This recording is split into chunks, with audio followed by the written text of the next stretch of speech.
Hey guys, look what I got. That's right guys, I got the Kinexsis, I hope I'm saying that right, Multi-Chemistry KX80. This is my first hobby grade charger, and I'm really looking forward to using it. So before I can do that, we gotta open up the box and see what's going on inside. Alright guys, this is what comes in the box. We can see that we've got a manual here, pretty thin. Hopefully this thing will be pretty straightforward. As you can see, we've got our charger here. Over here, let's see what we got in here. Got our power supply, cool.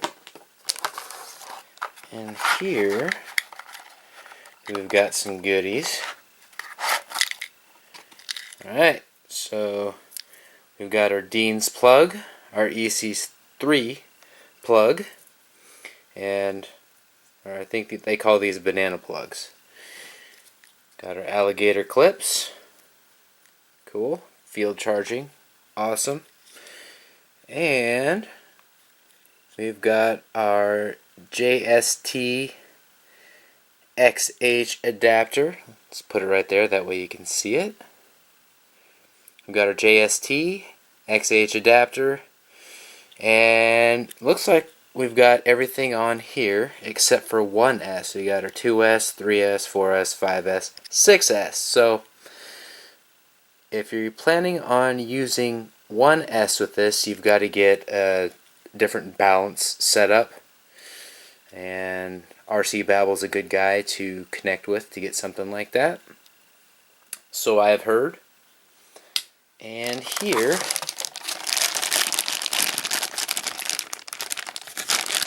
is our charger.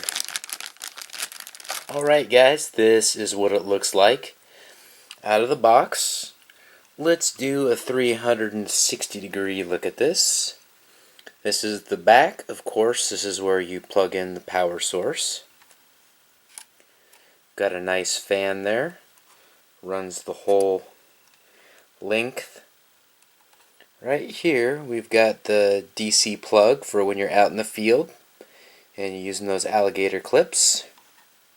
I'm not entirely sure what this is for. It says temp, so maybe it's something related to a temperature gauge or a plug. This, it says a USB there, but it's plugged up with a sticker, so I don't really recommend trying to toy with that. I think that's covered up for a reason.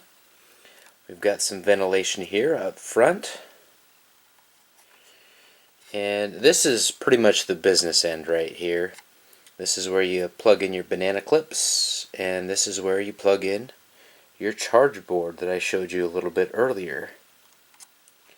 And this, of course, is the other part of the business end of this thing, where we adjust the controls and we charge this or decharge for storage and all sorts of things like that. And of course, we're going to do all that coming up next. Alright guys, we've got this all set up to do some balance charging. I'll give you a real quick overview of what's going on here. We've got this set up with our EC3 connector with the balance plugs going through here. We've got a circuit going through our board through the JST plug over there. And of course we've got it set up for balance charge mode, as you can see on this nice brightly lit display. This is a 3S battery, so of course that's what we have shown there. It's a 1300 milliamp hour battery, got that shown there too. Now you'll see the 1.3 amps sitting over there to the side. That is the charge rate. I'm not sure how that translates to C's. I'm still learning this charger, so bear with me on that. But that's the default for 1.3 milliamp hour 3S batteries. So that's what we're going to go with here.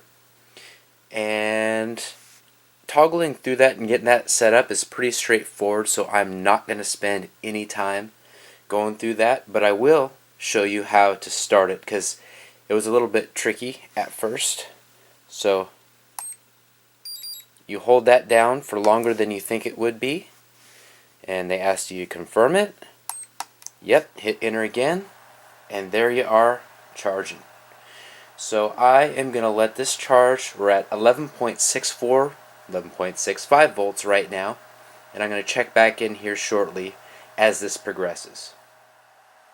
Okay guys, we are a little under 16 minutes into the process, and as you can see, the voltage has jumped up quite a bit.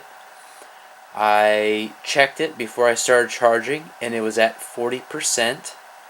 And what I'm going to do now is I'm going to stop this and then I'm going to check it. So how we stop it is just push that button right there. The escape and mode button right there. Alright guys, this is my trusty Hyperion battery tester. It's extremely accurate, at least historically. And when I first started charging it, about 16 minutes ago, it was at 40%. I plugged that in there now. We're at 75%, so that's a nice little jump in that amount of time.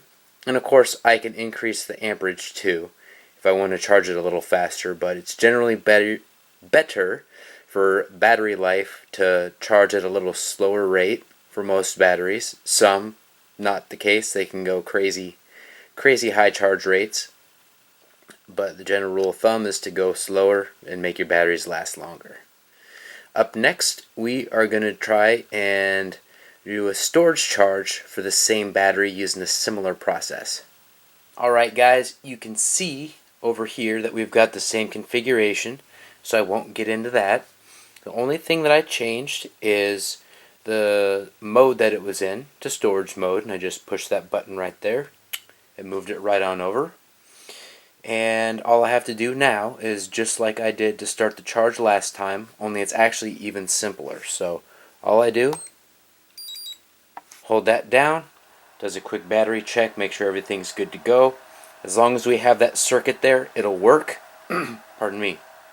If we do not have that circuit there, for example, if your plug does not match up with this plug and or that plug, you will not be able to use this charger. So you've got to be able to make that complete circuit with the banana plugs and the balance board. So just so you know that, I am going to let this do this. I also want to point out that this surface, this cloth, is not a good surface to charge and decharge batteries on. Lipo fires are legit. Excuse me there. Do not underestimate what a lipo fire can do, because it can be brutal. So this is only for optimal visibility. Always charge your batteries in a fireproof bag. And I'll get off my soapbox now while this decharges. Alright guys, we just got done setting our battery for storage. I hadn't gotten any of the batteries off camera to do this, but I'm very happy that it did while I had this all set up. As you can see, it says end button, or it's flashing the word end. And what happened was it did an alert sound, and then I saw that. So that's great. That's actually going to remove one of the cons from my review with this thing. And up next, I'm going to show you guys who fly the 2S UMX planes how I charge my batteries and plan to do it with this. Alright guys, as you can see, we've got this thing set up for 2S operation. This is a 330 milliamp hour Babel bat, and I've got my UMX charge harness here. We've got the banana plugs built into it, connecting to our balance board, and then we've got a parallel circuit so I can charge up to 6 of these at the same time. And that's what we're going to do. I already showed you how to do the storage thing, so I'm just going to show you how to do the balance charge with this time around. Now, I haven't done this before with this battery, this setup on this charger, so we're going to do this together.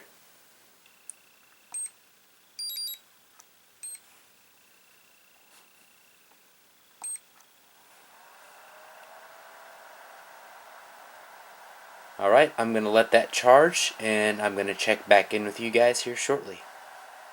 Alright guys, this thing is fully charged. It took 16 minutes 33 seconds to do that, and that's okay because I had it set on 0.3 amps for the charge rate, and we can bump that up quite a bit, and this Hyperion battery in particular should be just fine with that. And when I say quite a bit, at least double should be just fine. Alright, now we're going to go and talk about the pros and cons. Okay, now we're going to wrap this thing up with some pros and cons. Now, the first pro is it has battery storage charge settings, and I'll add to that, because I made these notes after playing with it in between the unboxing and this final shooting here tonight, that it lets you know when it's done charging and ready for storage. I didn't think this one had that.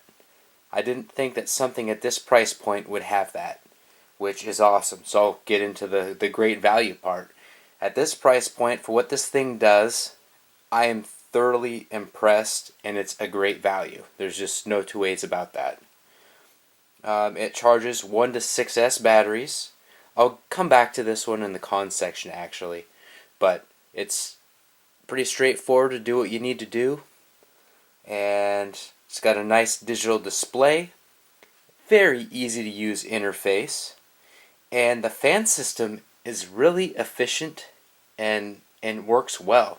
I kept sticking my hand underneath here to make sure that everything was cool, literally cool, while it was on my bed here, and it is. Like, it's cool to the touch. It'd been running quite a bit while we were doing this recording, and it's great. It's nice and cool to the touch. When I just reached back there, it was cool to the touch. The main con is I'm not entirely clear on how things are supposed to work with 1S batteries.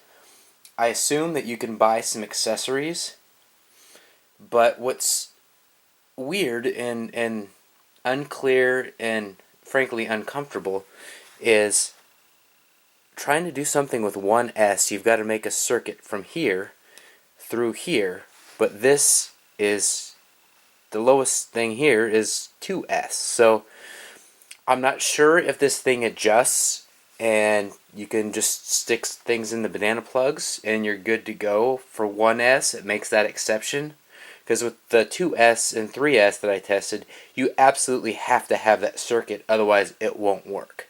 It says broken link or something along those lines. So that is the only con. Overall, this thing is awesome. I can't recommend it highly enough for 99.9% of everyone who flies RC. The dudes that do the 1S, let's talk in the comment section, because I'm sure someone watching this will tell me, oh, all you have to do is this or that, and problem solved. So we'll get to the bottom of that. As always, thank you for watching. Please like, comment, and subscribe. And GB Linden out.